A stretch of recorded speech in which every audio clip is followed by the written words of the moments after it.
Terima kasih pemirsa, Anda masih bersama kami di Presisi Utama. Presiden Joko Widodo menghadiri resepsi konferensi tingkat tinggi khusus ASEAN Australia di Melbourne, Australia.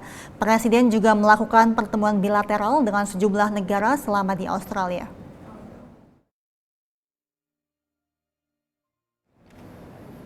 Kehadiran Presiden Joko Widodo di resepsi konferensi tingkat tinggi khusus ASEAN Australia disambut langsung oleh Perdana Menteri Australia Anthony Albanese. Perdana Menteri Albanese lalu mengajak para pemimpin negara melakukan sesi foto bersama dan menyaksikan pertunjukan tradisional masyarakat adat smoking ceremony. KTT khusus ASEAN Australia akan membahas terkait kemitraan strategis komprehensif ASEAN dan Australia dalam mewujudkan keamanan dan stabilitas kawasan. Dalam resepsi KTT khusus ASEAN Australia tersebut, sejumlah menteri turut mendampingi Presiden Jokowi, di antaranya Menteri Koordinator Bidang Perekonomian Erlangga Hartarto, Menteri Luar Negeri Retno Marsudi, Menteri Sekretaris Negara Pratikno, serta Menteri Pekerjaan Umum dan Perumahan Rakyat Basuki Hadi Muljono.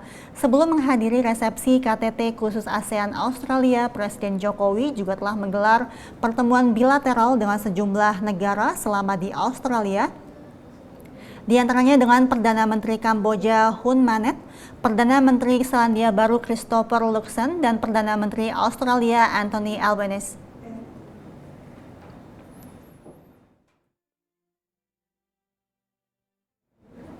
Sementara itu, di sela-sela KTT khusus ASEAN Australia, Presiden Joko Widodo juga menggelar pertemuan bilateral dengan Perdana Menteri Australia. Presiden Jokowi menyampaikan 4 poin utama untuk memperkuat kerjasama bilateral kedua negara tersebut.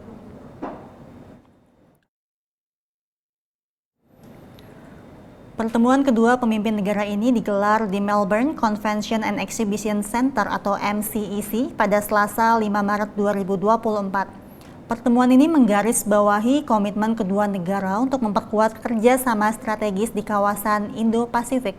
Presiden Jokowi menekankan 4 poin utama untuk memperkuat hubungan bilateral Indonesia-Australia. Pertama, Presiden menyambut baik perkembangan kerjasama kedua negara, termasuk penandatanganan nota kesepahaman atau Memorandum of Understanding tentang kolaborasi kendaraan listrik.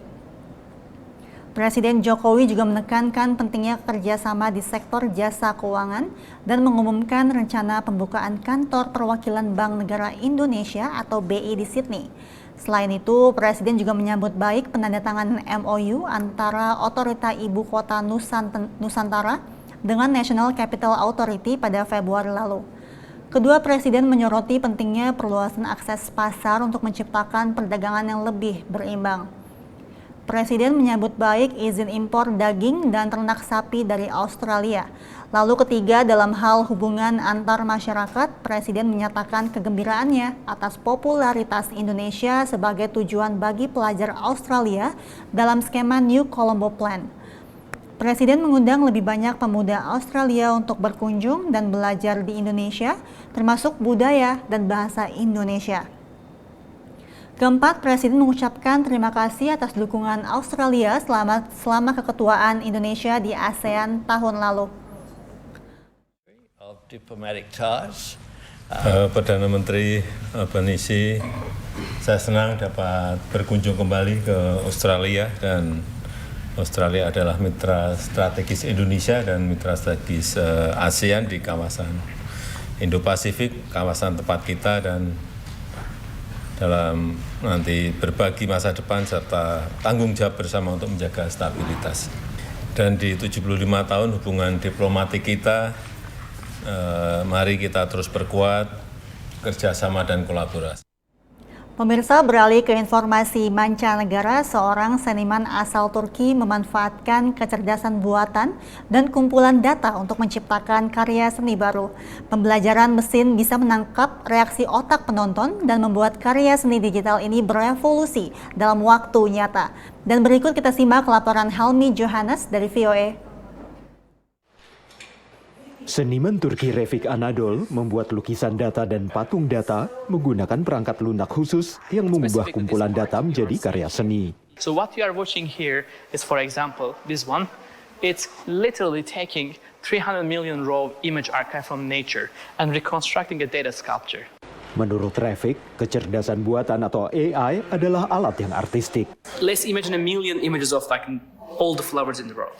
There is no single way to remember all the flowers in the world. But with AI algorithm, I can easily say that in this AI model, there's all the flower types in this AI model. Now, I want to imagine a brush that I can put in this mind of a machine and paint with this pigmentation.